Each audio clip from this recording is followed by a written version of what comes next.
y a todas. Tomamos, si queréis, asientos los que faltan.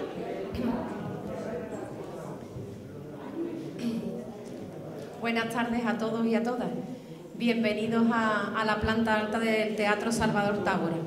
Tengo que decir que, bueno, pronto falta un año para que acabe la legislatura y es la primera vez, y lo tengo que decir así, que presento un libro con la sala llena al completo de gente, de verdad. Estoy impresionada, tengo que decirlo, es la primera vez, así que vaya por delante ya mi enhorabuena para Pepa, porque de verdad, Pepa, es la primera vez que presento un libro con tantísima gente. Así que...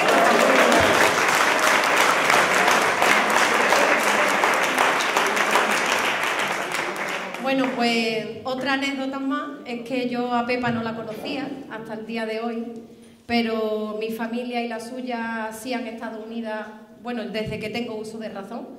Mi padre tiene una amistad muy arraigada con su hermano y nos conocemos de toda la vida, aunque yo a ella la he tratado muy poco.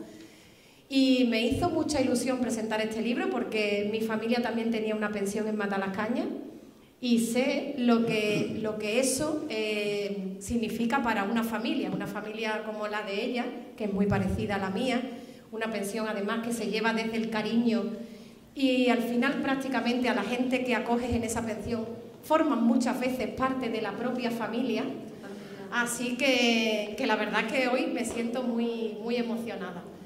Me contaba también, y se lo he preguntado porque lo había leído antes de venir aquí, que a Pepa el confinamiento ha sacado lo mejor de ella, esa soledad que se nos impuso con esta pandemia, ese aislamiento obligado, ha sacado en este caso el libro que hoy nos presenta aquí, con lo cual es algo bonito y bueno, y eso se lo debemos a la pandemia, una de las cosas buenas que ha sacado de todos nosotros.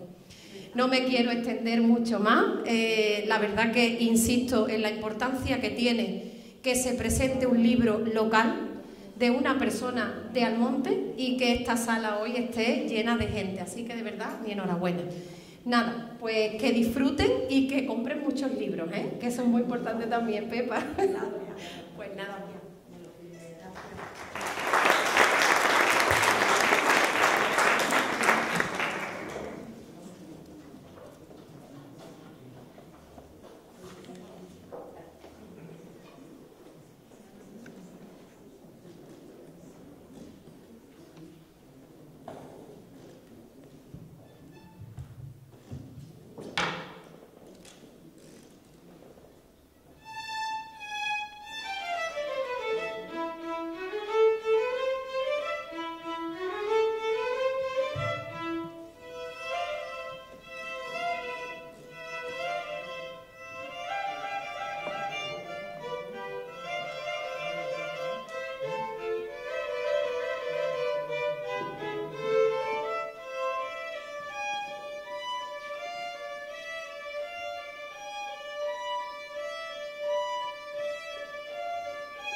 Qué maravilla para los oídos. Buenas tardes y bienvenidos a este acto cultural librario. Supongo que la mayoría de los presentes conocen a Pepa Jiménez Endrín. Si no obstante diré que es almonteña de nacimiento, cursó Magisterio y Pedagogía en la Universidad de Sevilla y desarrolló su trabajo en varios pueblos de las provincias de Huelva y Sevilla. En Sevilla capital ejerció los últimos 23 años antes de su jubilación. Os anuncio que este no se... Yo quisiera, pero todavía no me la han permitido, porque pienso que la jubilación es un privilegio. Bueno, pues ya pondré... Pero todavía no. Me queda poquito, me queda poquito. En vez de 25, Si Dios quiere. 25, 26. Bueno. Llevo 23 años en Sevilla. Pero vamos, no te preocupes, no pasa nada. No pasa nada. Eso es bueno. Tú trabajas que los pensionistas tenemos que cobrar. Bueno. Os anuncio que este no será su último libro, me ha amenazado, pues tienes preparado un poemario. Si Dios quiere. En primer lugar, agradecer a su autora, Pepa Endrina, la elección de mi presentación de este nuevo libro, que acepté con honor y afecto, dando al mismo tiempo la bienvenida a una nueva y noble escritora almonteña que se suma al elenco de mujeres escritoras asistentes de nuestro pueblo. La cultura libraria en Almonte va aumentando progresivamente, como se ha demostrado recientemente en el primer encuentro de escritores locales celebrado el pasado día 21. Pero la mejor presentación de esta nueva obra está contenida en el propio libro, en su prólogo, redactado por el doctor Juan Carlos González Farango, pedagogo y antropólogo, como fácilmente podéis comprobar con su lectura. Yo humildemente aportaré una valoración desde mi óptica y experiencia profesional. En primer lugar, no es fácil determinar ante qué tipo de obra estamos. Según su prologuista, Juan Carlos, parece inclasificable, porque no es un mero recuento de hechos pasados ni de una autobiografía de la autora, pero se acerca mucho, dice Juan Carlos, a una autoetnografía por el entorno donde trasciende el relato. Os voy a leer una cosita porque eso tengo que decir que es de este hombre, de Juan Carlos, no es mía. Aunque haya dedicado esta obra a sus padres y les haya concedido un lugar principal y extenso en ella, Pepa Endrina ha remontado, con su escritura, el río de su vida en busca del manantial primero y primordial, a sabienda de que su vida, como cualquier vida, es el crisol de otras vidas. Como maestra, sabe de más que somos seres en perenne construcción, destinados y condenados a aprender, y que nos educamos en la conversación con los otros, presentes o ausentes. El que os habla tiene el oficio de historiador y por esa deformación profesional, como se dice vulgarmente, o exceso de serlo investigador, vio en esta obra, aún caliente, de Pepa Jiménez, recién salida del horno, una especie de microhistoria social, personal e íntima, de la historia de una pensión de un pueblo rural en los años del desarrollo franquista, de la transición y de la plena democracia. Tengo conocimiento de la existencia en la Villa de Almonte de 3 mesones, antiguas pensiones, desde la segunda mitad del siglo XVI hasta el siglo XVIII, año de gran desarrollo económico del pueblo, visitado por trabajadores, mercaderes de varias nacionalidades, militares de paso, etc. Pero no tenemos una historia de ellos como esta que hoy presentamos, ojalá. La hospedería Endrina no era la única del pueblo. Con anterioridad estaban establecidas una posada en la calle General Franco, hoy Avenida de la Virgen, y un parador, bella palabra, en la calle Primo de Rivera, hoy Niebla, regentado este último por Rosario Gómez Olivares, donde se hospedaron en 1970 el director Mario Camus, los actores Terence Gil, María Buceta, Fernando Rey, Mario Pardo y Andrés Resines, de la película La Cólera del Viento. Lo único que sabemos por un familiar. En el padrón de contribuyentes de 1965 aparece en Almonte aquel parador ahora denominado Pensión Fonda, una casa de huéspedes en la Plaza Virgen del Rocío y otra en Altozano, y un, curioso, parador, posada y mesón en la calle Infanta María Luisa. No sabemos nada de su historia. En este mismo año se funda la Pensión Endrina. Leyendo las páginas de este libro observamos el entorno de la Pensión Endrina: patrimonio forestal del Estado, el recién creado Parque Nacional de Doñana, el plan de regadío al Monte Marismas, la llegada de las empresas Najarsa, Meneusport y Playas del Coto Doñana, los sondeos gasísticos, como le llamaban aquí, los petroleros, la romería y los traslados de la Virgen del Rocío, el desarrollo urbanístico y económico del monte, etc. Estos fueron los polos de atracción y de los huéspedes de la Pensión Endrina a lo largo de los 30 años de su existencia. Pepa nos narra en primera persona su vivencia en su propia casa, que era la misma Pensión Endrina, pero también la de sus padres y hermanos, que eran todavía unos niños, como ella. En la pensión trabajaba y ayudaba a toda la familia, y de forma intensa, pues solo contaba con 2 trabajadores, su madre, pues su padre nunca abandonó su puesto de carnicero en la plaza de Abasto y de realizar continuos viajes para la compra de animales. En estos viajes surgiría la idea de montar la Pensión Endrina. A sus padres, José y Ángela, le dedica los primeros capítulos, describiendo también en extensas páginas a sus antecedentes familiares y casi formando un árbol genealógico. Continúa con los inicios de la pensión y sus obras de ampliación hasta llegar a sus 27 habitaciones, sanitarios y servicios comunes. Finaliza este primer apartado recordando muchos aspectos de sus 2 únicos trabajadores.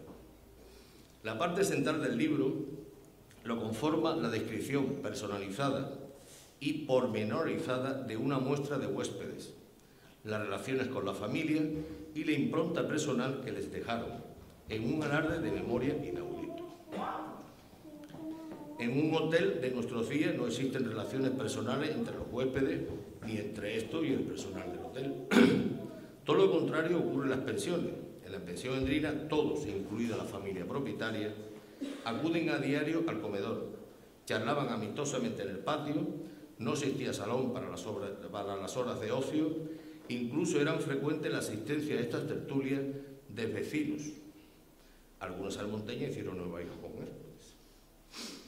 Y allegados familiares, formando una especie de familia y creando unas amistades perdurables en el tiempo, como lo demuestra Pepa a lo largo del libro. Estos aspectos se recogen en los capítulos 8, 9 y 10. Como avisaba más arriba, la estancia y la pensión de estos huéspedes nos señala las actividades que desarrollaba el entorno económico, social, cultural y religioso del pueblo del monte. Un huésped algo excepcional, fue un hombre natural y vecino de Almonte que ocupó una habitación para instalar la oficina local del plan de regadíos del Monte Marismas, por 2 cuestiones operativas: el contacto en la pensión con operarios y altos cuadros de dicho plan que se hospedaban allí, y por la proximidad de la oficina de correos y telégrafo situada a unos metros en la calle Santiago, justo en la esquina y detrás de la pensión, muy usada para mantener contacto directo y frecuente con el Instituto Nacional de Colonización y Ordenación Rural encargado de dicho plan de regadíos.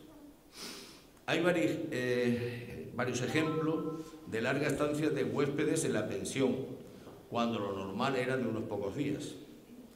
Esta larga permanencia propiciaba familiaridad y amistad duradera en el tiempo.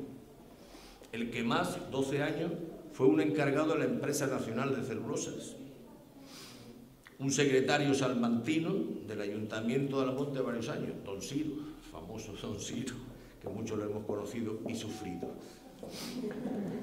Un encargado de los sondeos del acuífero del plan a Monte Marisma, 4 años.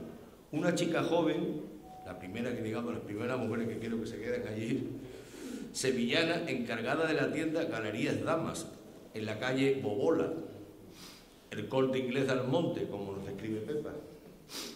Un cabo de la Guardia Civil de Almonte se hospedó durante varios años y eligió a 2 hijos de los Endrinas para ser padrino de uno de sus hijos. La historia de sus científicos también aparecieron por la Pensión Endrina en los veranos de 1979 y 1980. Eran arqueólogos de prestigio: Diego Ruiz Mata, de la Universidad Autónoma de Madrid, y don Jesús Fernández Jurado, de la Diputación de Huelva, acompañado de un numeroso de sus equipos de colaboradores. Trabajaron en el estudio del yacimiento conocido de San Bartolomé, con sustratos que abarcaban desde el Calcolítico al Bronce, es decir, 2800 años antes de Cristo hasta el siglo VI antes de Cristo. Con ellos trabajaron gran número de almonteños. Los resultados produjeron eco nacional y los hallazgos se publicaron en revistas científicas. Y la romería del Rocío también propició la llegada de nuevos huéspedes a la pensión. Eran los años de la gran expansión de la devoción rociera, donde no solo se crearon nuevas hermandades cada año, sino también que la asistencia al romero alcanzó el 1.000.000 y ya se hablaba de masificación de la romería entre los antropólogos.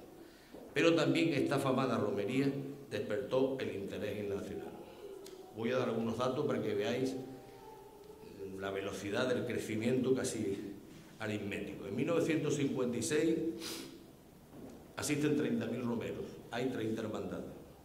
En 1967 asisten 150.000 romeros, hay 35 hermandades. En 1974, 300.000 romeros, 45 hermandades. En 1977, 500.000 romeros, 46 hermandades. En 1980 llegamos al 1.000.000 y hay 58 hermandades. En 1983 llegamos a 1.200.000 personas y 63 hermandades. Es cuando empiezan a llegar los, digamos, ahora lo explicaré, la gente interesada por esta enorme expansión de la romería del Rocío. El primer huésped internacional en recalar en la pensión endrina fue la fotógrafa japonesa Masami Yokoyama. Algo te dejaré, chiquilla. Tú tienes que hablar de tu interés por el libro. Y digo yo, ¿primera japonesa en el monte? No lo sabemos. Trabajaba, bueno, hay una cosa a decir, que ella lo va a apuntar más largamente, que en Japón hay una especie de romería muy parecida, pero que en esta fecha tan temprana, 1983, viniese a cubrir esta información, es que ya había allí llegado información. Trabajaba para un periódico japonés y vino en 1983, en plena cumbre, a cubrir una crónica sobre la romería del Rocío. Volvería al año siguiente con los mismos objetivos, donde incluyó también un reportaje sobre el traslado de la Virgen de 1985. Aprovechó su estancia entre nosotros para realizar un reportaje sobre las familias tradicionales andaluzas, especialmente sobre los niños, para la colección Children on the World, entrevistando a varias familias almonteñas. En 1984 llegó a la pensión endrina Michael Murphy, antropólogo especialista en la religiosidad popular, profesor de la Universidad de Alabama.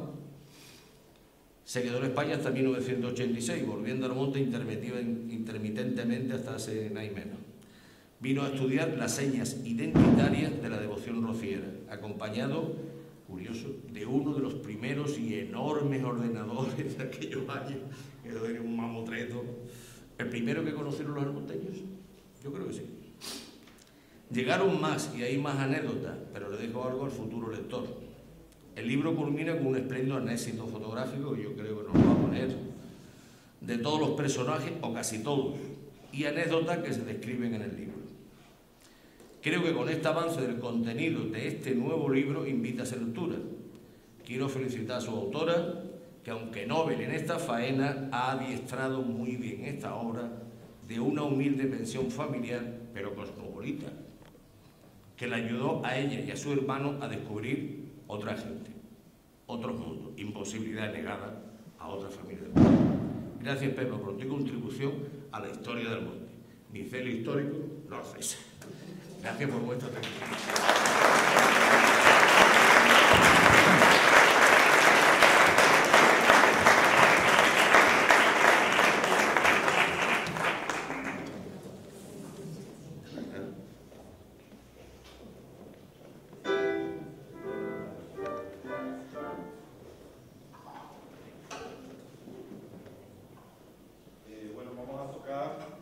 Si alguien no sabe, ella es María Misteria, que son hijas de Pepa y mía.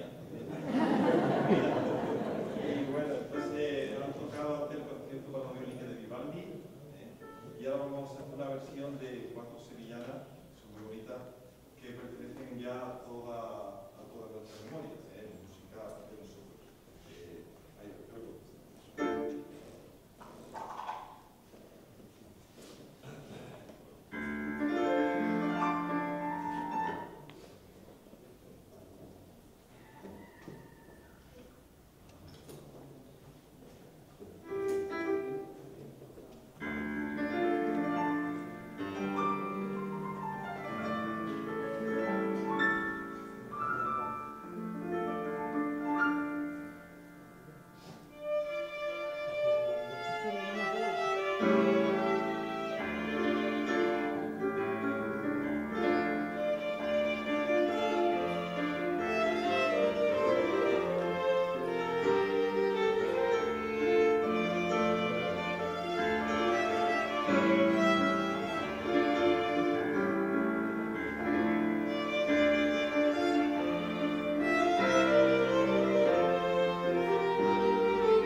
Bueno, en primer lugar, quiero dar las gracias a la consejera de Cultura, a Rocío Pérez, al área a Julio Flores por facilitarme este encuentro, al Ayuntamiento de Almonte en general, porque está divulgando la cultura en muchísimos actos, que a veces me quedo asombrada, la verdad.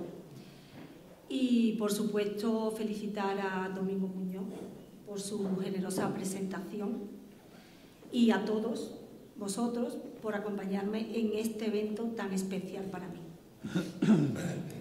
Decir que el libro La pensión endrina es, ante todo, un homenaje a mis padres, como bien ha dicho Domingo, y, por supuesto, por añadidura a mis hermanos, Antonio Abad, Ángela, a Francisco, que ya no está entre nosotros, e Inmaculada, por estar unidos en todas las vivencias del negocio familiar y, por supuesto, por estar siempre acompañadas por ellos.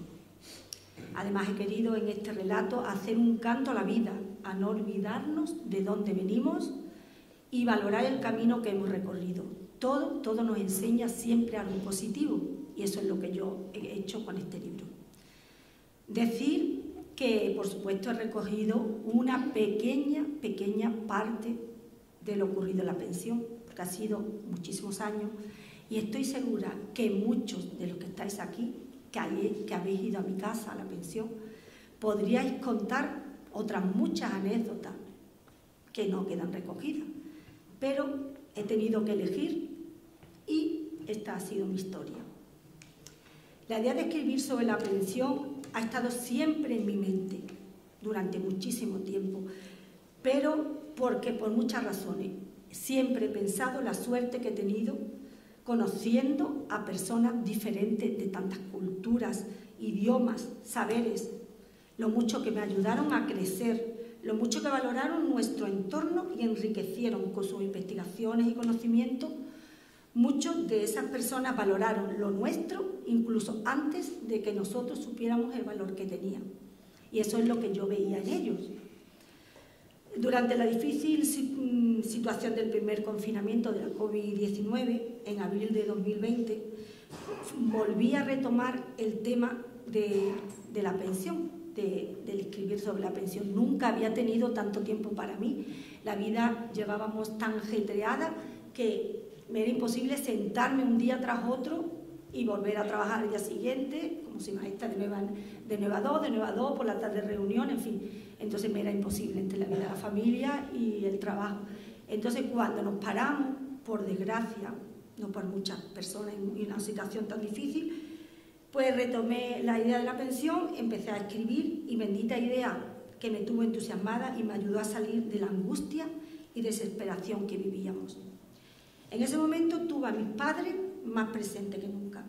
Imaginaba lo mucho que les hubiera gustado la idea y me hubieran animado a seguir, además de confirmarme fechas, nombres, momentos que en muchas ocasiones ha sido muy difícil de lograr.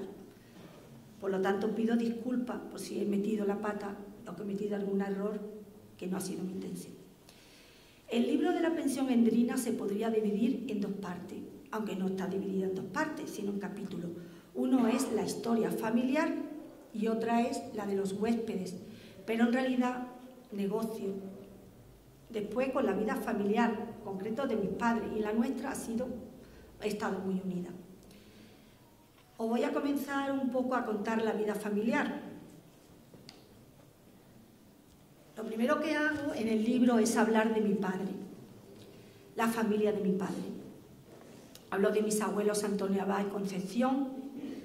Mi abuelo Antonio Abad se casó en segunda nupcia con mi abuela Concepción. Traía ya 2 hijos, se murió su primera mujer en un parto, algo bastante, por desgracia, habitual en la época. Y mi abuelo se casó con mi abuela Concepción. Lo único que dejó en herencia fue Antonio Abad, el nombre. Por lo tanto, como dejó el nombre, pues se lo han puesto a sus hijos, a nietos, bisnietos. Así que si alguna vez veis en Almonte a alguien que se llama Antonio Abad, o en Hinojos, que fue mi tío, normalmente puede ser de la familia. Mi abuela Concepción se casó por imposición no quería a su marido, nos contaba muchas anécdotas que recoge algunas en el libro. Le encantaba hacerse fotos, tenía muchísimas fotos, se cuidaba, iba a los balnearios, cosas casi imposibles para la mayoría de las familias de la época. En la imagen recojo una de las fotos, estaba casando, estaba con mi abuelo, Antonio Abad, y también está un hombre que está valenciano, que fue un novio suyo que nos contaba que lo quería mucho, contó también la historia, y debajo está mi tía Pepa, del primer matrimonio de mi tía Antonia Abad, que vive en el Rocío, y es abuela del peluquero Antonio Abad, otro Antonio Abad. En fin, todos los Antonio Abad. Comento mi padre antes de casarse, que fue carnicero, cómo estaba en su carnicería. Ahí recojo también que le gustaba muchísimo leer, le gustaba muchísimo, le hubiera gustado mucho estudiar, alababa mucho la lectura. En mi casa siempre ha habido muchísimos libros. Y ahí está cuando le pusieron a su profesor Antonio Carruchena la imposición de Alfonso Díaz el Sabio, y él siempre guardó con esmero la invitación a ese acto. Después hablo de la familia de mi madre, hago un árbol genealógico porque hablo hasta la quinta generación de la familia. Soy la Chotna, es una palabra, la quinta generación de Rocío Ramos, y que fue a servir a Sevilla, se quedó viuda, algo tampoco casual en la época, y entonces he recogido también porque a veces nos podíamos perder. La familia de mi madre, sobre todo mi abuela Frasquita, que era su madre, era todo lo contrario a mi abuela Concepción. No le gustaba hacerse fotos en absoluto. Y a mi madre le encantaba contarnos historias de su familia, de su tía abuela Josefa, que era la madre del famoso carpintero de Almonte de los primeros actos de los arcos de la plaza, que fue Juan Zagalejo, fue maestro de los posteriores carpinteros Matías Aceitón y Juan Antonio Acosta. La tía abuela Josefa fue una mujer culta, encantaba escribir las cartas, se las escribía a los hijos que estaban a la mili. Sabía muchísimos cuentos de tradición oral que mi madre nos contaba, y yo he recogido y he recopilado, lo tengo, y me encantaría, por supuesto, publicarlo algún día. Entre otras cosas, quisiera cuando tuviera ya la jubilación. Su hermano y abuelo de mi madre fue Juan Martín Tocino. Hace poco nos reunimos los Tocinos, nietos y bisnietos suyos, y está recogido todo en el árbol genealógico. Hablo después un poco de mi madre antes de casarse, con su hermana María. Le gustaba muchísimo la iglesia, la Virgen, el rosario, tenía muy buena memoria. Mi madre recojo muchos relatos de suyo que le contaba su tía Josefa, y que lo he recopilado ahí en el libro.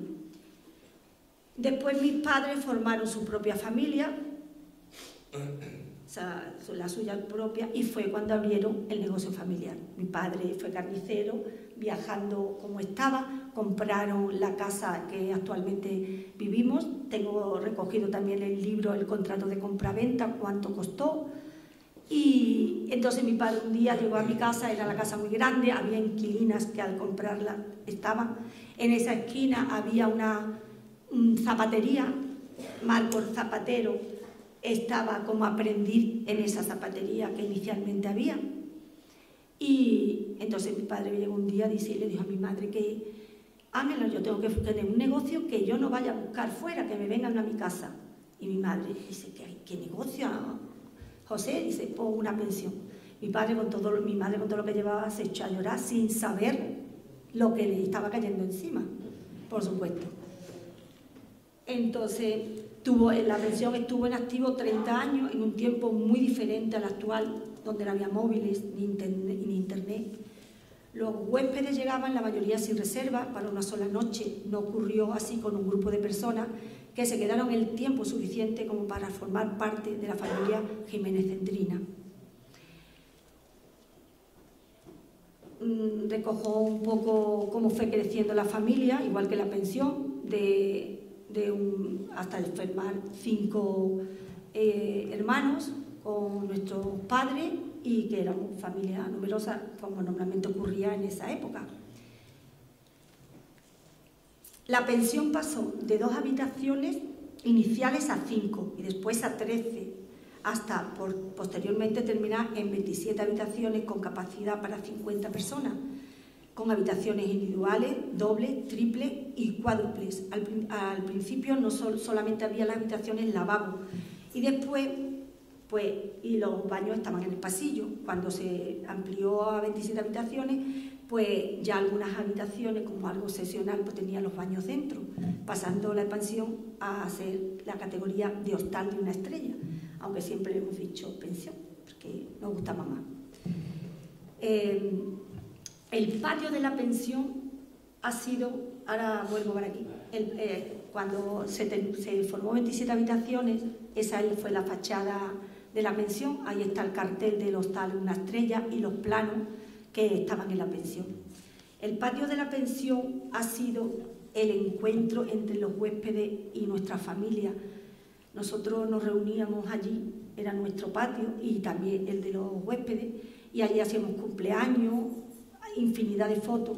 Concretamente, creo que esta foto que pongo en la portada ha sido mandada por uno de los huéspedes, creo que un alemán, Hugo y Ana, grandes fotógrafos, y que hacían continuamente fotos al patio y nos mandaban muchas fotos que nos hacían con nosotros. Y ahí está con huéspedes, que tenemos infinidad de huéspedes.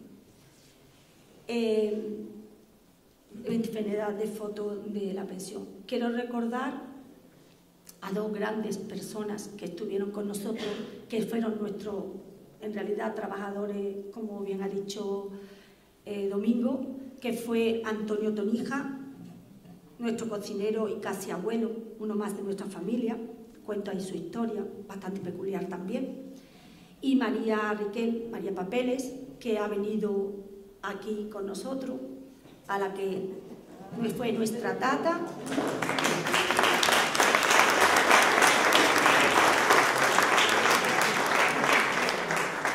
Y nuestra hermana mayor se quedó con nosotros casi 11 años, vino muy pequeña, era prácticamente como nosotros, tanto de edad como de estatura, con mi hermano Francisco, que pesó al nacer casi 5 kilos y fue creciendo en proporción al nacimiento.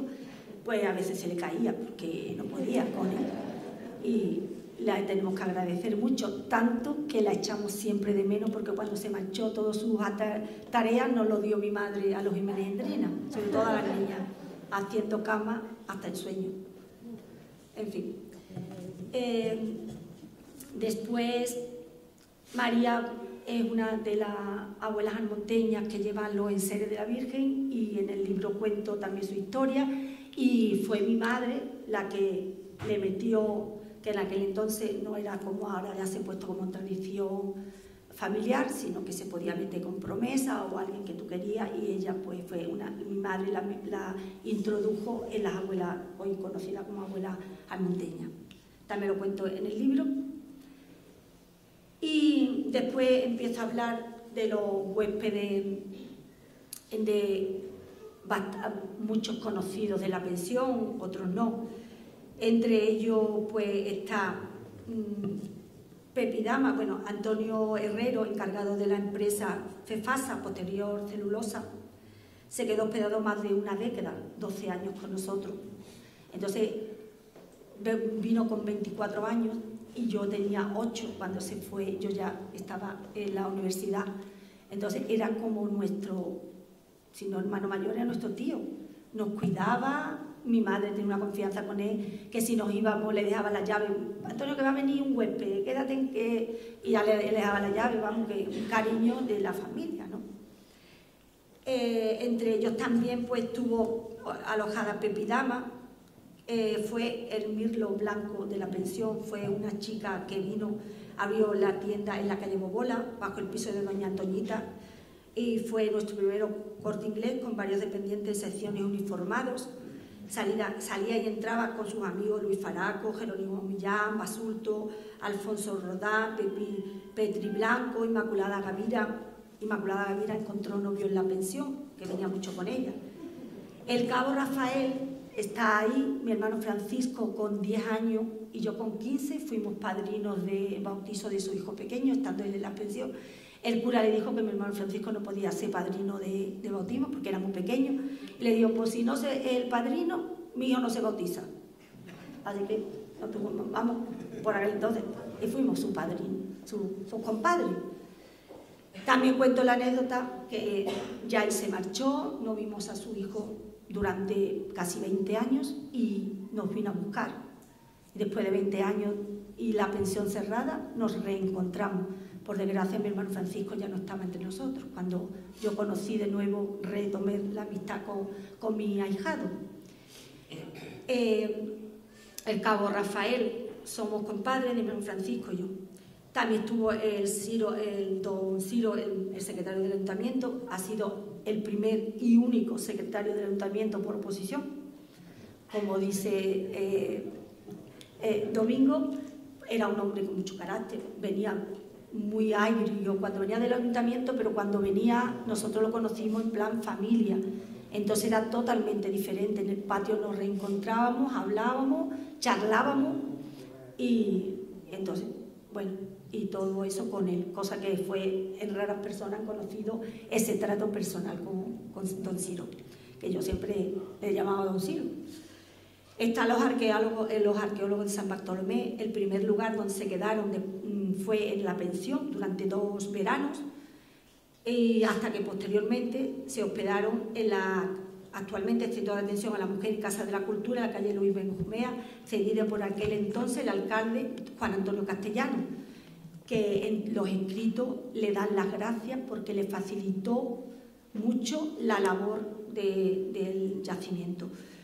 Se encontró restos arqueológicos que están recogidos en el Museo Arqueológico de Huelva. Se podría, invito al Ayuntamiento o a la Cultura, que se podría solicitar alguno de los hallazgos de ese yacimiento para que se expongan en centros culturales de nuestro municipio, porque muchas personas desconocen este yacimiento que tan cerca tenemos, que estará a unos 4 o 5 kilómetros del centro del pueblo, y así pues conocemos la cultura de nuestro alrededor y la valoramos.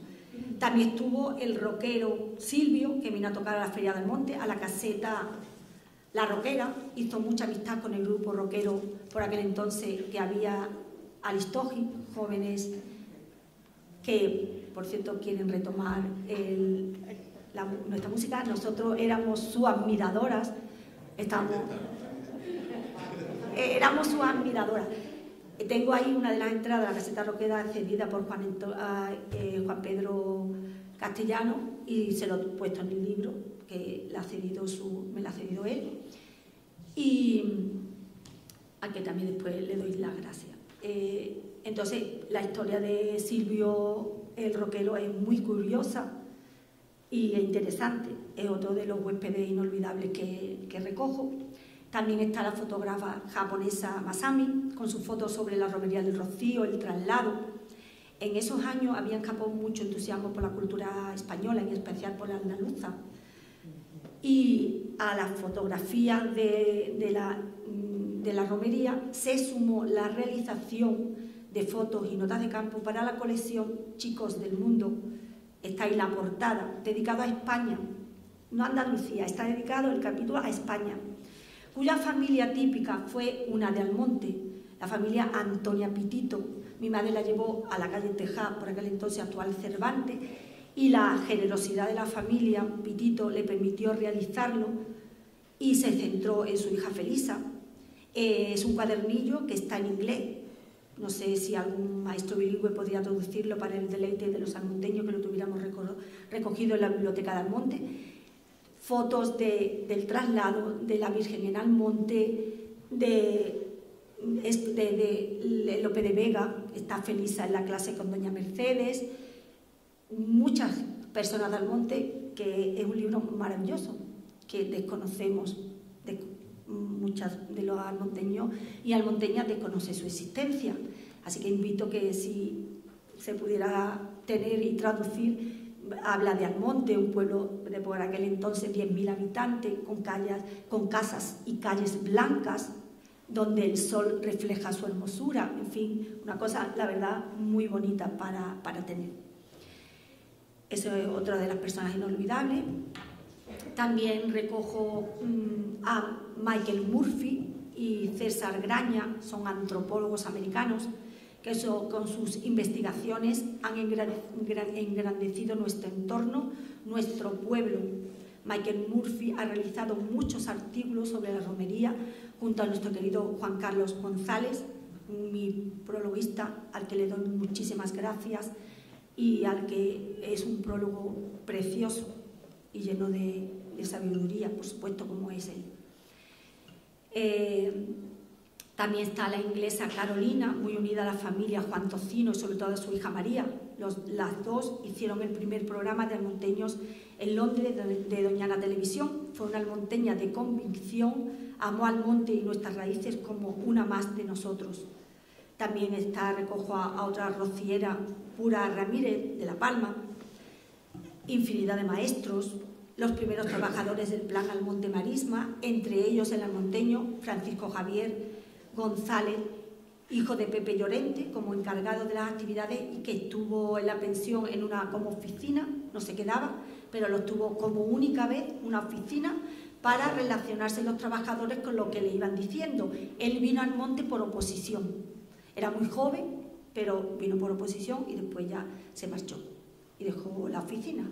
Estuvieron los valencianos de la empresa Meneosport para hacer las cajas de los primeros frutos rojos que se plantaban. Ellos hablaban en valenciano, cosa que desconocía yo, nadie me había dicho que dentro de España se habría otro idioma. Entonces, para mí, al principio, cuando lo escuché hablar, quería que hablaban en inglés. Y yo le digo, pero a los que venían, pero vosotros, ¿esto qué es? ¿Inglés? No, esto es valenciano. Es decir, la pensión me ha enseñado muchísimo, muchísimo.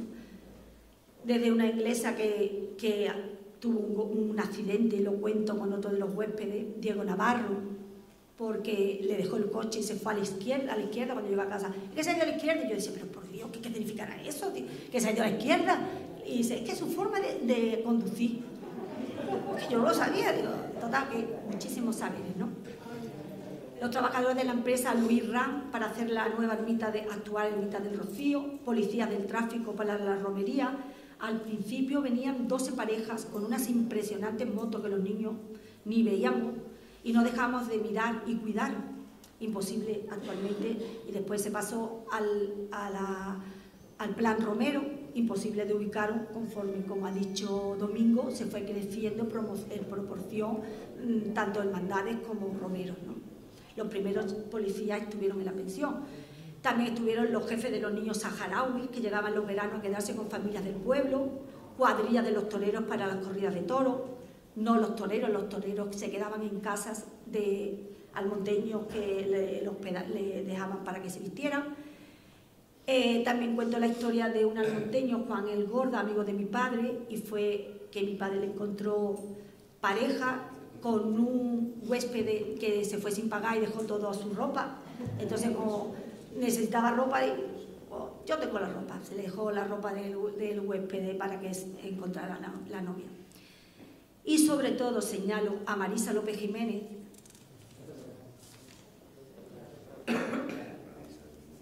que pasó de huésped a convertirse en la mujer de mi hermana Antonia Abad. Perdón, López Jiménez no, que esa es mi familia, López Jurado, que pasó de huésped a convertirse en la mujer de mi hermana Antonia Abad, formando parte para siempre de nuestra familia y la historia de amor que se creó en la pensión. Aquí señalo a Michael Murphy, él me ha cedido todas las fotos, he hablado mucho con él, delante de la Virgen, con la actual camarista y Celestino, que no me salía. En uno de los traslados de la Virgen está detrás, con almonteños que siempre la acompañaban, le han dado. César Graña, que fue compañero y profesor de Michael en la universidad, y amaba a todo lo andaluz como nosotros, ¿no? Sus abuelos de César Graña fueron andaluces, él volvió y falleció aquí. Está enterrado en el cementerio de Sevilla, en la calle Virgen de los Cíos, como no podía ser de otra manera, porque amaba a la Virgen como nosotros, como los que aman a la romería y a la Virgen. Aquí recojo la boda de Juan el Borda. Ya no tenía los trajes de la pensión, se compró suyo para casarse. La Carolina con María Fernández, recogido en Doñana Televisión, el capítulo que he dedicado a Londres, y ellas fueron las que hicieron el primer capítulo. Y César Ramírez también. En fin, deciros infinidad de historias, teatros que hacían, que señalo y que sería imposible de aquí de decirlas todas, pero sí una pequeña reseña. Cuenta anécdotas de la pensión de gente que se fueron sin pagar, fugas de agua, incendios, risas, llanto, visitar a las vecinas, teatro, juegos, anécdotas por teléfono. En fin, espero que disfrutéis al conocer cosas que ocurrieron en una época no muy lejana, aunque lo parezca, y que nos han hecho crecer social y culturalmente. Tengo que dar las gracias a muchísimas personas a las que he llamado y me han confirmado y ampliado información, además de las que recojo en el libro. Quiero señalar a mi tío Juan Tocino y a su hija María Alboyu, a Diego Torres, a mi prima Antoñi Cruz, a Juan Pedro Castellano, a Antoñi Pérez Valladolid, a Pepi Díaz y a algunos que seguro que dejo detrás. Y a mi familia, mis queridos hermanos Antonio Abad, Ángela e Inmaculada, hijas y marido, que cada uno a su manera me ayudaban siempre. Para terminar, me gustaría leer el último trocito del libro.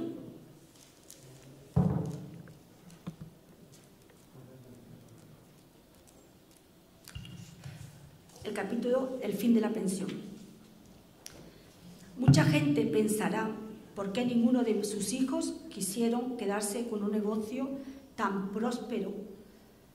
A ellos me gustaría decirles que nosotros ya supimos lo que era tener una pensión. Además de ser una actividad gracias a la que ganamos dinero y amistades, también pasamos muchas noches sin dormir. Sufrimos con huéspedes malhumorados y maleducados. Carecíamos de horario para descansar y disfrutar. Habíamos trabajado lo suficiente para saber que queríamos algo más tranquilo, con mayor intimidad familiar. Quiero agradecer a todos los que nos ofrecieron su alegría, su educación y su experiencia, a todas las grandes personas que conocimos y nos hicieron más grandes con sus relaciones y su talento. En la pensión Endrina se hospedados franceses, alemanes, italianos, chinos, japoneses, marroquíes y americanos. Hubo pocos latinoamericanos y muchos españoles. Siempre llevaré a la memoria mi casa, la pensión Endrina, con orgullo y cariño. Y el recuerdo de muchos de sus huéspedes permanecerán en mi corazón el resto de mi vida. Queridos padres José Jiménez y Ángela Endrina, grandes personas y trabajadores incansables, cuánto me hubiera gustado escribir estos recuerdos junto a vosotros. Os he echado de menos mientras lo hacía. Siempre estaréis en mi corazón, en mis pensamientos y junto a mí. Os quiero mucho.